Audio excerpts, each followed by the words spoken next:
Welcome. Are you ready to be a success? Master your career, you're a success. Do you believe it? A success. Come on, let's be a success. See, are you ready to be a success? She's a career master. A success. A success. A success. A success. Welcome to Career Mastered Magazine's Inside Career Success Show, where we enjoy the benefit of talking to women in the marketplace. Today is like all others, but just as fabulous. We're here today with one of leading women in the automotive industry in manufacturing. And I'm ecstatic about today's show because, as always, we talk to women who are in the marketplace, compelling themselves to do the business of business, women who lift others up, women who make a way for the next generation of girls, and women who themselves are compelling themselves to make sure that the marketplace is absolutely profitable. And so today, like all others, we have a marvelous, fabulous, amazing woman who we would like to introduce to you and bring her on to the show. And before I do that, I want to make sure you know I am going to just take a moment to read her bio and tell you a little about her, and also share with you a little bit more about Career Mastered Magazine. Career Mastered Magazine is a quarterly publication that has been in the marketplace since 2018. And since that time, we have expanded globally. We started in New York, Charlotte, and Detroit. We're really ecstatic about the growth of this publication. And with that progress, we also have earned and garnered allies. And so as we talk with women on the show, we will also be talking to men allies, those men that support us, those men that also help to advance women's leadership. And so let's welcome this morning our guest, Arvis Williams. Welcome, Arvis. Thank you so much, Dr. Wicker. It is just so awesome to be able to speak with you today. And thank you for having me. You have been one of the most inspirational women that I've had the opportunity to work and get to know throughout my career. And I want to thank you for your leadership example and for your consistency and your passion for excellence. Well, I thank you. And let me just say, I have great admiration for you. I always have. And you have just proven your leadership. You have demonstrated your leadership, and you are an example of women to follow and a leader to follow. And so I followed your career even after we left one another in the automotive industry. And I've been looking at how you have just gone through this marketplace, and you are making a way for the next generation of girls in automotive and in manufacturing. And so I'm ecstatic to have you join me today. Thank you. Thank you. So I'm going to introduce you, but I'm going to do it correctly and read a little bit. Okay. So Arvis Williams is a pioneer in the automotive industry, having spent over 30 years working for some of the top OEMs and Tier 1 automotive suppliers in the world. Her incredible aptitude and reputation for driving and delivering aggressive performance targets, assessing organizational shortfalls, and conducting value stream mapping to identify and eliminate waste, and develop strategic business plans that drive cultural paradigm shifts has propelled her into one of Borg Warner's most respected and reliable leaders. Congratulations. As Vice President of Quality Manufacturing, Program Management, and Operational Excellence, she oversees 29 plant locations in 17 different countries on 6 continents. Now, let me just stop there. I'm going to repeat that, okay? 29 plant locations in 17 different countries on 6 continents. Now, we could have a show just on that, but I'm going to go ahead and finish reading exactly what we have here. To think that that's all, let's just say Williams has always demonstrated a passion and commitment to advocating for women, and that I have witnessed, right? Representing every role she's held. And her passion for including this includes being a part of the Career Mastered Advisory Council for the magazine, a board, as well as Girls Empowerment. She is also part of what's called Institute for Women and Girls, and selected to recruit women of color in some of the industry's top recruiting events. But most recently, she was inducted into the Manufacturing Hall of Fame. Congratulations. Thank you. Wow. We have a lot to talk about, and I'm going to stop there. But I just want to say I am thrilled that you have the ability to take the time to just speak with us today. I know how busy you are, and to have that mask of responsibility in that broad of a scope around the globe, we're privileged to have you here today. So thank you very much. And what we want to do is to hear exactly from you.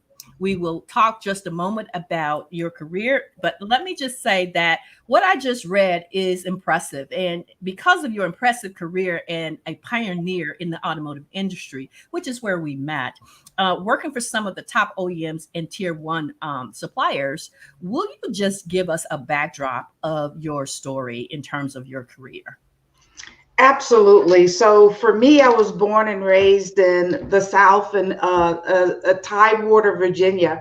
And it was interesting because I find that life has been at your earliest stage, your developer. So I was the youngest only girl with 5 older brothers, which not only helped me gain a voice and a comfort being around men, but it also it gave me a good understanding of healthy competitiveness. So I was always under my dad in our household. That was my first role model. And back in his period, born in the 1920s, there was a generation that took care of everything. They were multi-talented, multifaceted gentlemen. And he would do his own auto repairs and auto work. And I would spend a lot of time under the engine block with my dad. Wow. And that was my first introduction to automobiles. And there was a time in my elementary level that I actually aspired to be an auto mechanic. Wow. And towards middle school, because by default, having 5 older brothers, you're a tomboy, or I was a tomboy at least. I didn't do the traditional electives for middle school or high school. So I chose, instead of home ec, or some of the cooking classes that were offered, I chose to go into drafting. And that was my first introduction to really the whole idea of mechanical engineering, understanding gears and motors and how they function, and being able to scale them and understand how they fit in larger mechanisms to generate power. And so I remember in high school going to see my guidance counselor and telling her that I was interested in being a mechanical engineer and pursuing engineering. And I'll never forget this, because this was a critical state that has stayed with me till this day. She looked at me and she said, "You can never be an engineer." She said, "You struggle in math." Oh my goodness. And she said that with engineering being, largely mathematics, that she didn't feel that I had the ability to be successful in that career path, and she encouraged me to do something different.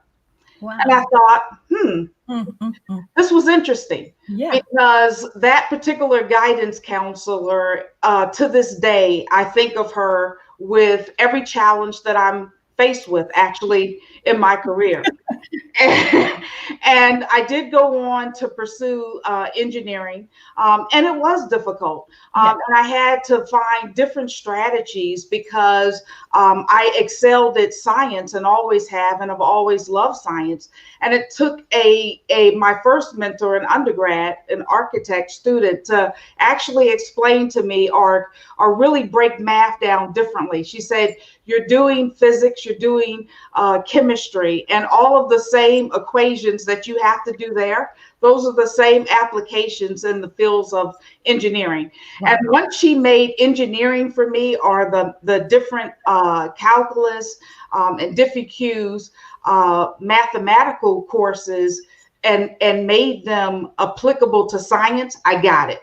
Wow. And I got through, and I do think about 40 plus years later, the same guidance counselor, as I encourage other young girls to not be intimidated with math and not let struggles with math be something that's frustrating or something that's a limiter for them in their aspirations. Wow, that's amazing that if you think and reflect on what you just said, it could have stopped you, but you did not allow that to stop you. You found a different option and you shattered the limits that were being imposed upon you.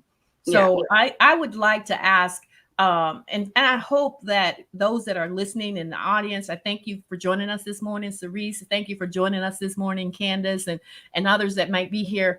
I want to just ask and have you just elaborate a little bit more on if there is a person that's having a child that's struggling in math.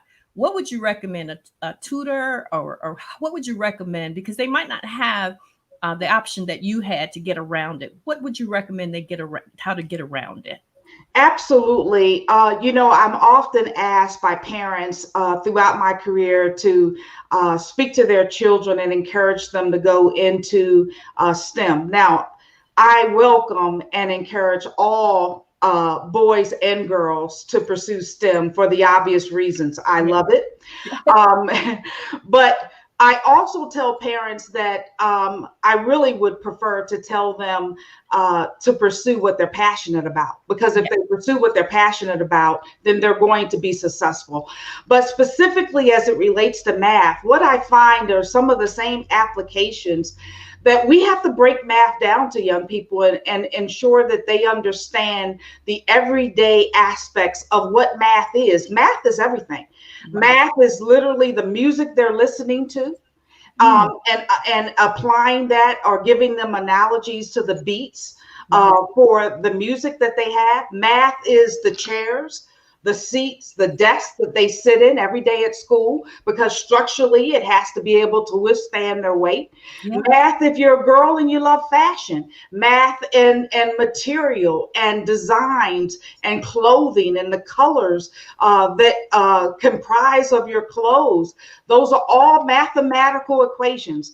And so I do encourage parents, if they have children that are struggling in math, yes, to absolutely seek out different venues for them to get mentors, different math clubs. There's a whole franchise called Mathanasium that Lisa, you and I have a colleague that owns a couple of those. And I too had my children in those at an early elementary age. But I do think that we can demystify that intimidation of math by ensuring that people understand it's everywhere you look. Everything in our reality is really a mathematical formula or equation. Wow. And how you just broke that down. I don't even like math, but I learned, that even to major in HR, I had to understand statistics. I had to do something with the numbers, and any position that we will aspire to, you're going to have to deal with numbers. And so thank you for breaking that down, even to the fashion world. Wow, that's amazing. So when I think about currently, you are the Vice President of Quality, Manufacturing, Program Management, and Operational Excellence. Even just the title tells me something about what you're doing every day, overseeing 29 plants, locations in 17 different countries and 6 continents. Now, let's just break that down, if you will. Give us an understanding of your role and the company you work for, Borg Warner. Absolutely. So Borg Warner is a top tier 1 automotive supplier. And the total company comprises of a little under 50,000 employees, and it resides in 99 locations in 24 countries. I am a part of a business unit. There are 6 unique business units within Borg Warner. I'm a part of the emissions thermal turbo business unit. And the goal of all of our business units really are to supply innovative systems and components that really speak to advancing a clean, energy efficient world. The values of the company I absolutely love because all of the employees embody them, but they are inclusion, integrity, excellence, responsibility, and collaboration. And I can say that this is my happy place. Oh, This company is all of the teams, the employees, the leadership are really geared towards meeting the customer expectations, surpassing their requirements and their expectations. But it also is a place where we come together, like-minded people, and just really talk about the pursuit of excellence. wow. And openly collaborate and challenge each other professionally in the areas of technology and also in delivering the customer needs. Wow. So tell us some of the countries that you visit on a regular basis, because I connect to you through social media and I see that you're around the world. Just take us to some of those places with you right now. Oh, wow. Well, that has been one of definitely the benefits is getting to understand the global community. And no matter how far I've traveled to India, to China, to across all of Europe, Eastern and Western, no matter where I go, I find that no matter where you are, there is a connection with each human, with the humanity of who we are and where we come from.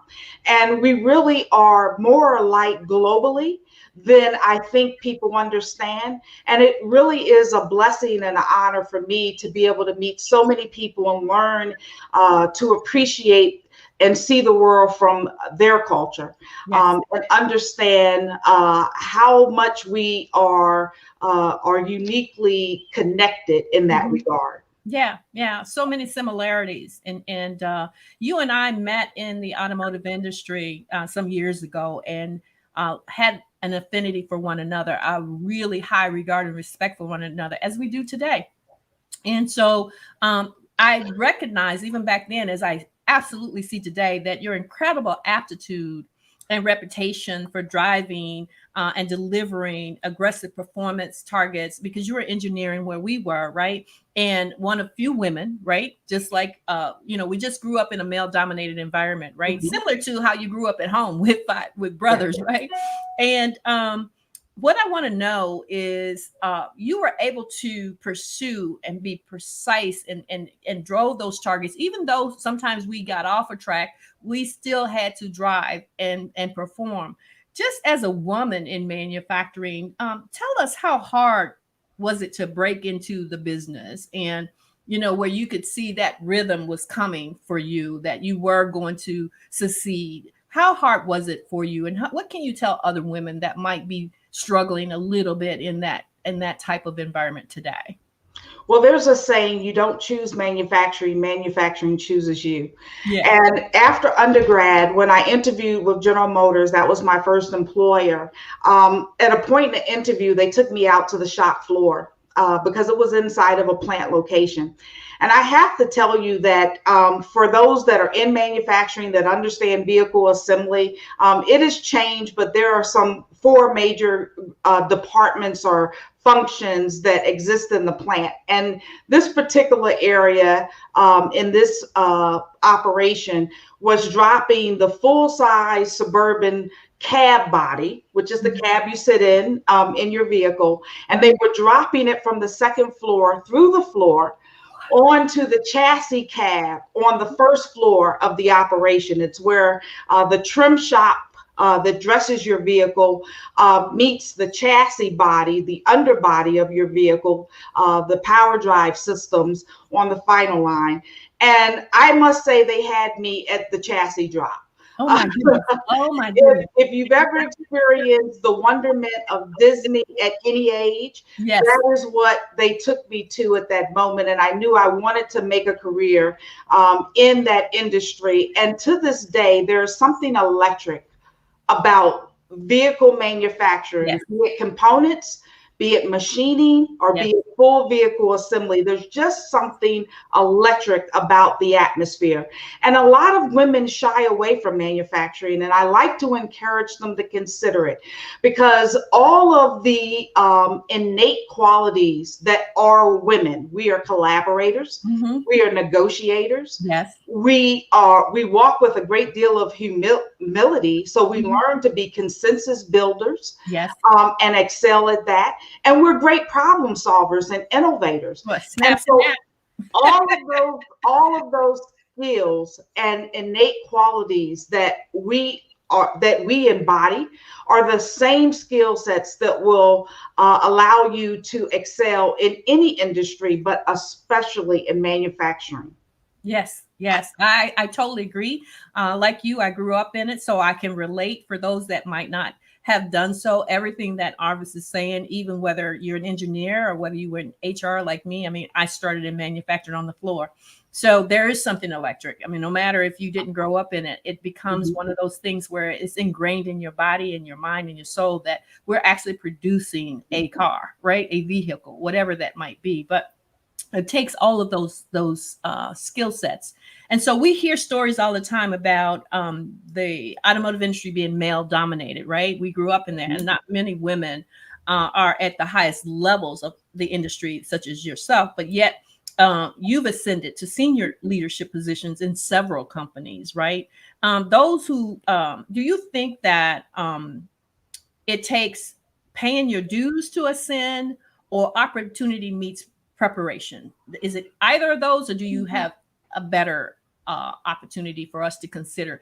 If you want to be a woman and you want to get to those levels, is it you pay your dues to get to those levels, or opportunity meets preparation? Wow.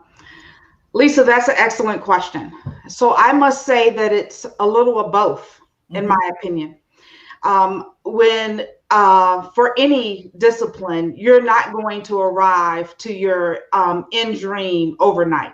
And so there is a level of paying your dues. And in that time where you're paying your dues, you are honing your craft. You are learning multiple aspects of how the business works.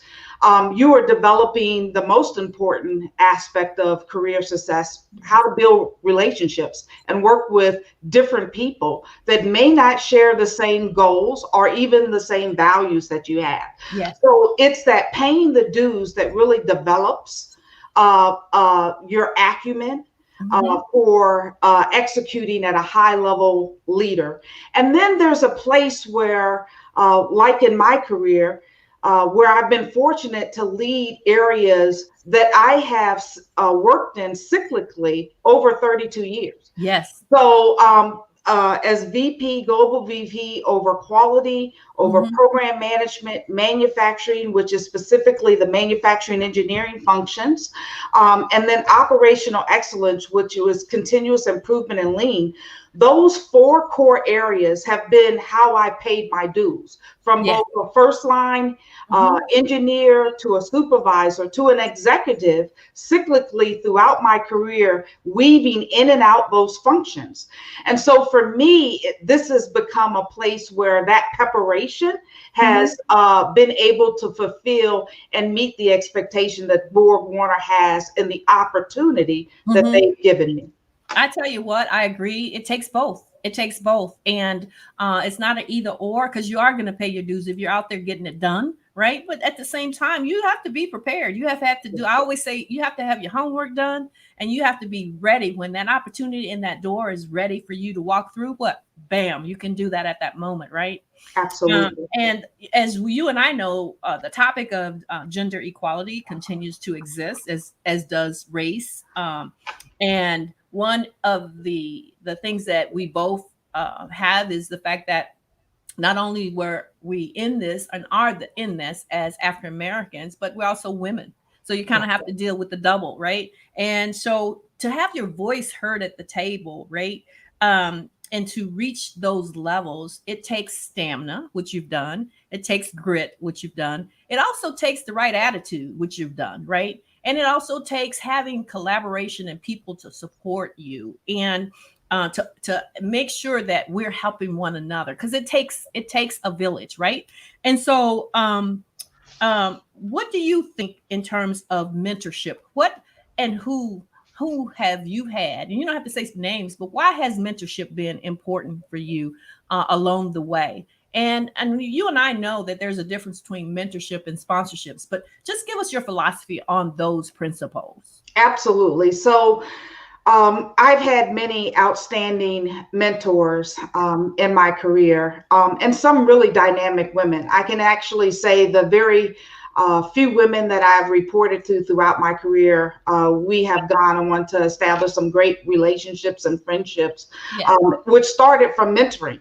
But I will also, when I look back at all of the relationships, mentor relationships that I have had, they were organic. I don't ever recall really asking anyone, will you serve as my mentor? Okay. When I see people that I admire, like yourself, in my career, that are really performing at a level either above myself positionally or just emotionally, and being able to build relationships more effectively than I've assessed myself early on in my career. I really just find that I'm very acquisitive and unafraid to approach people and ask a lot of questions. Yeah. And through those questions over time have established a rapport where I have a go-to, or I've had a go-to group of individuals that have mentored and coached me. Now, one downside, I think, and it comes with maturity, that women sometimes make in our careers, is thinking that we can only be mentored by other women. Yeah. And especially in the area of manufacturing, there are more men. It's a male-dominated field.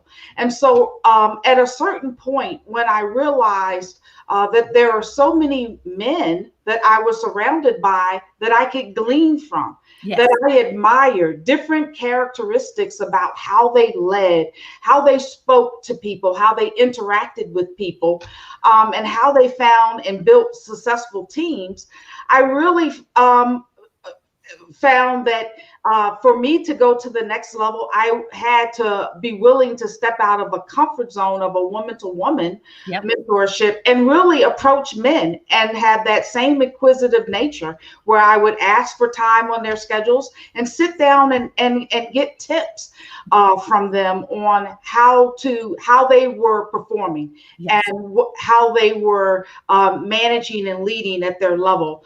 And then there's this area of sponsorship, which I learned about probably later than I needed to in my career. But the sponsorship is so pivotal because let's face it, there's two facts, especially for manufacturing. There's more men. Yeah. And it's highly probable that the decisions about you that are being made behind closed doors at the C-suite level, top leadership teams, those are going to be men.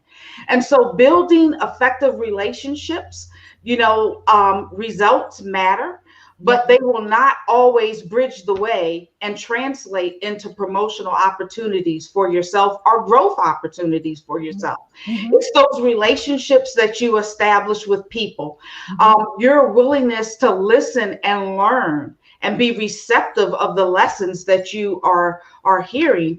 And then those sponsorships come when you establish those relationships, when they can see the results and the resolve have aligned. And then they are now able to advocate on your behalf when new growth opportunities come up and speak up for you. So those two areas, mentors and sponsors, are established two different ways. But definitely they are very pivotal in your career success. Wow, you just dropped some major gems. We're going to go back and replay this for sure, because you said something that I think we need to repeat. And it was that even if you perform and your targets are already met, it does not necessarily mean it's the bridge to where you're trying to get to. You need to form relationships, and relationships matter. So that is key. Whether it's a sponsor, is what you're saying, a mentor, or just a colleague or relationships, because it helps, right? I love that. I love that. So now that we've talked about, the hard stuff, which I consider the meat and the content of your career, I love it. But take us back, if you will, Arvis. I like the fact that you said you had all those brothers and you had to fight and compete and make your way through, right? And dad was there, right? So, how did your parents provide this rich foundation for your business ethic and resourcefulness? Because you definitely have resourcefulness. Well, when I think about my childhood, it was really a rich childhood. Both of my parents have transitioned, but they raised 6 children. And, my mom was a stay-at-home mom. My dad worked outside of the home. And there were really 2 pillars for our family. There was faith and there was family, and in that order. And I grew up in a very strict Pentecostal upbringing. But the values that I have today, the values that have seen me through, my resolve and confidence and the ability to persevere. Yes. Through the challenges, they really were established early in my household. Mm-hmm. My parents did speak into my life consistently, as well as my brothers, to ensure that we were grounded in faith, and that was our strength, mm-hmm. but also that if we worked hard, that race would not be a barrier for us. Yes. And that if we consistently treated people with dignity and respect, and that applied that work ethic, that our dreams could be manifested for ourselves. Wow. And so all of those origins, my early values, my early confidences, and really just my ability to tap into persevering through different conflicts or challenges really originated from my childhood and my upbringing from my parents. Yeah, and I'm so privileged to have worked with you that I think about one of your superpowers that you might not even consider your superpowers. I am going to ask you that question, of course, as a woman leader. What do you consider your superpower to be? I want to hear what you say, and then I'll tell you what I've seen. What do you consider? My superpowers, I feel my superpowers have always been my purpose. I've centered on my purpose. And I feel that I'm here to really encourage, enlighten, and empower others to reach their full purpose and potential by being able to speak into their life, starting with the guidance counselor and throughout my life, undergrad, having professors that really overlooked a lot of the female engineer students that were there because they didn't take us serious.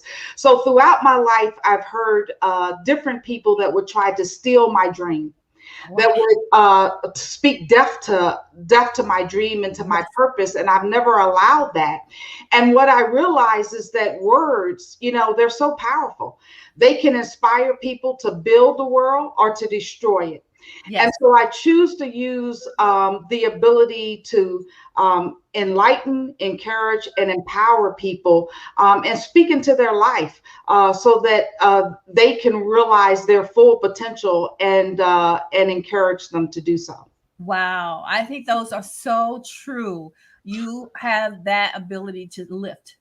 But my one word that I'd like to just make sure you remember, that while it might not seem that apparent to you, is that in the midst of a storm, you have always seemed to have a calmness, that no matter what's going on, there's a calmness to you that resonates. And to me, that's a superpower, because some people through storms become a storm. And I've seen you to have this presence of mind that no matter what's going on, you're centered in this calmness. I don't know why, but I just see this spirit of calmness over you, that even in the conversations and in the challenges, that we don't know how you're taking it internally, But on the outside, you have just always, yeah, seriously, you have always just had this ability to maintain this steadiness of, you know, it could be God's got this, okay? No matter what, you have had that. So I don't know if anyone has ever told you that, but you have a calmness to you that is powerful. Well, thank you. I will say that that goes back to those origins of faith. Yes. Because I do believe that sometimes, all of us are dealing with different challenges that we face throughout our careers. People that are not allies always, people that set out to be the opposite of an ally, Yes. People that would like to steal our hope and our dreams. And because I realized at an early age from my parents really teaching us this, a man did not give me my purpose. Mhm. A man did not give me my gifts and my talents. Yes. All of that came from a higher level. And really, no matter what you're involved in, whatever naysayers that may surround you, I have that still quiet calmness to know it is well. Yes. Ooh. Whatever the outcome is going to be, it's going to be divinely Yes. orchestrated.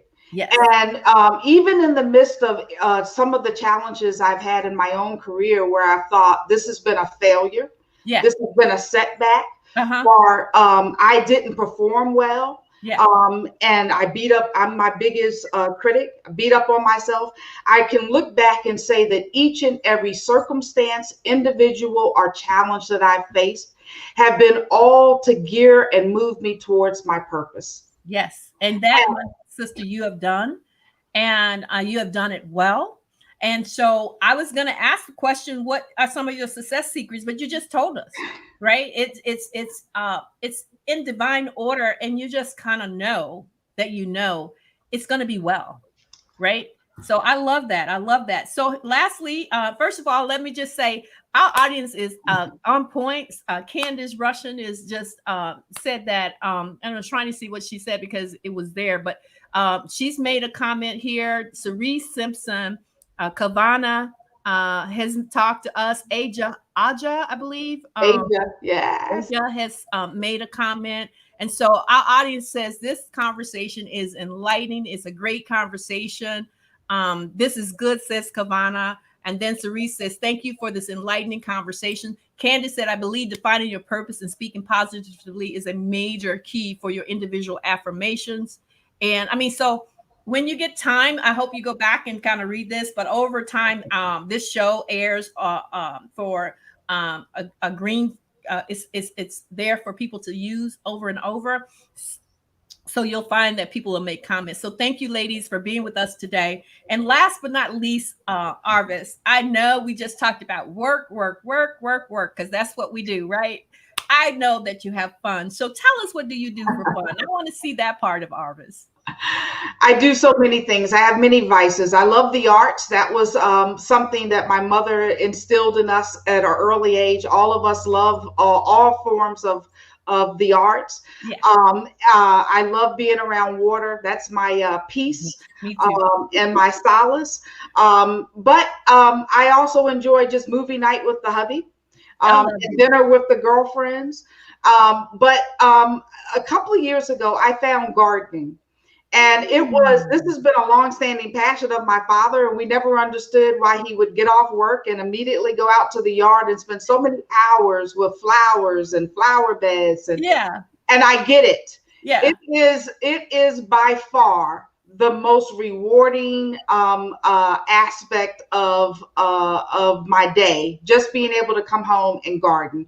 Wow. And there's a metaphor, because I realized that you're taking a blank slate, and through your sheer will, hard work, and your imagination, you're transforming this blank slate into this place of beauty. Wow. And peace and rest. Wow. And there's a huge metaphor in that, when I thought about it, to what we do in our careers and what we have a responsibility to ourselves to do. It is really only our sheer imagination, our hard work, our tenacity, to really transform what we are seeing in front of our eyes in our careers every day. Wow. And you know what? You are not only a senior leader in your company, but you're also a mother and a wife. And we didn't even get to talk because our time is up, but about the balance. But if you just want to tell me a little bit about how you were able to do all of that and see the world. Oh, now there's God's grace. There's God's grace, and a very supportive husband who tag teams with me. He's also a mechanical engineer. We met in automotive, but just has tag team with me. Now we have young adults, and they're more independent. But there were days for working mothers that on a Monday, I just thought, I'm not going to live this week. Yeah. Between, especially when they get middle school and start the sports and the carpooling and back and forth, it takes really an admin just to manage that aspect of raising children.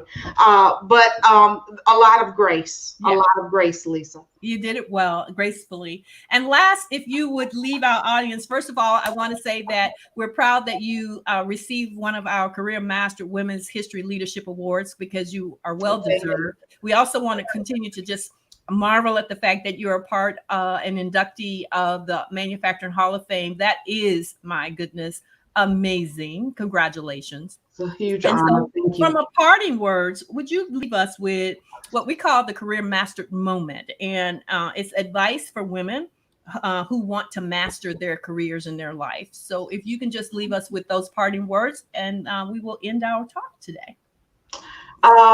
What's in your hands? Everything you need to accomplish what you want, I believe, is in your hands. Because remember, your purpose was not given to you by someone else. So innately, you were set and created to achieve something that others can't take from you. So there's something in your hands, and people overlook, the grooming in simple family dynamics. Working, being the youngest with the older brothers, it gave me a place of comfort with men. Mm-hmm. That has translated into a career of finding my voice and not shrinking, yeah, or being unafraid to approach people. Mm-hmm. That healthy competitiveness with Yes. a household of 6 boys, Yes. From my upbringing, has taught me healthy competitiveness and how to behave in a team structure. Wow. So we overlook what's in our hands. Yeah. And so whatever's in your hands, that is your enabler, and we should be really still and reflective to understand all of the circumstances that have really forged our natural success. Wow, that is so powerful. Ladies and gentlemen, what's in your hands? That is the word for today. And Arvis Williams gave that to us. So take a look and be still and look in your hands. And the accessibility for all you want is right there. Thank you, my sister friend. I appreciate you. I thank you. I honor you. I admire you tremendously as a human being. And as a woman that certainly has given an example to a lot of other women that it can be done with the right aptitude, attitude, and remembering the grace of God. So I want to thank you, sister, and we will be talking soon. And if you want to say goodbye to the audience, let's give yourself a hand. And again, thank you, and we'll be talking. Bye now. Thank you, Lisa. Thank you so much. Thank you. I appreciate you. I really do. Bye. Bye now. Ladies and gentlemen, what an amazing conversation. I can't even begin to process everything that Arvis Williams just shared with us. There were some gems for sure about the last statement she made, what's in your hands. At the end of the day, I want to take a moment myself to go back and hear exactly what she talked about. But I want to thank you, Candace and Aja, Cerise and Kavana, and all those that are with us today for joining us. We have so much going on here at Career Mastered Magazine, and I don't want you to miss it. So I'm going to take a moment just to talk about a few things that are going on. Specifically, again, the fall magazine is still out. We have a double cover, and that double cover is Rosanna Albano Rosario. That's still available, where the winter issue is coming out on December the 1st. So please don't miss it. We have a wonderful, wonderful woman who is in the marketplace doing great jobs in the nonprofit segment that will grace our cover. I won't tell you what that and who that is today, but I just wanted to remind you to pick up a copy of Career Mastered Magazine, where magazines are sold. Amazon, you can go there right now and pick that up. And then we have a winter special edition coming out, and that's going to be at the end of December, 1st of January. It's our first what we call a commemorative magazine on historically Black colleges and universities. We will showcase at least a quarter of those universities and the women that have been crowned Miss at their campuses, which translates to leaders. And so we're excited about that part of our continuum to advance women's leadership. In addition, we have some exciting news, and that is we are hosting right now on this show a pitch competition. It is coming. So I'm sharing with you right now that if you are a man or woman who is in the marketplace for employment, you're unemployed, or you're simply looking to up your leadership game, or you want to transition to a new role, the Career Mastered Magazine Shatter the Limits pitch competition is coming soon. We are looking for 4 women and 3 men that truly want to have their TEDx moment right here on this show live. So if you want to have an opportunity to receive the benefits of what this does, 1, it increases your brand recognition. 2, it exposes you to the audience of not only LinkedIn, where professionals gather. It also is on YouTube and Facebook, where you get to have a 30-second opportunity to share why your leadership is one that people want to follow. And you will have an opportunity to do so and say so right here on this show. So I hope that you're listening. If you're out here and you're trying to make sure that you advance your leadership, we're here and positioned to do just that. That's what we do. So if you are not that person, please share this with someone who really is not ashamed and who surely wants to show up and show out, quite frankly, about why they're a leader. And so the benefits are phenomenal. 1, you get a 30-minute consultation with me. I am certainly a career strategist and one who can help you kind of ensure that you're on the right track to where you're trying to get to, and that they're their moment of your life and career. The second part of this is you receive an autographed copy of my book, the new book that just came out, Capacity, Women Shattering the Limits Now. But I've been told by men, they read the book and they love it just as much. And the third opportunity is that you get connected to 3 of my network. And I do have, I think, a pretty awesome network. So what is it that you need from someone on my network? I will make that effort to connect you to my network. And then certainly, but not least, you get a digital subscription to the Career Mastered Magazine, which is filled with substantive articles and content on how to, in terms of advancing your global leadership. So I share that with this audience today, knowing that between now and the end of the year, we will definitely have 4 women and 3 men to compete and to share with you who they are from a leadership standpoint right here on this show. So it's been great today. Let's thank our speaker again, Arvis Williams. We want to thank her for what she's provided in terms of comments. And again, her Career Master Moment comment is, it's in your hands. We'll see you next Thursday. And thank you so much for joining us. And I certainly can't wait to see you again.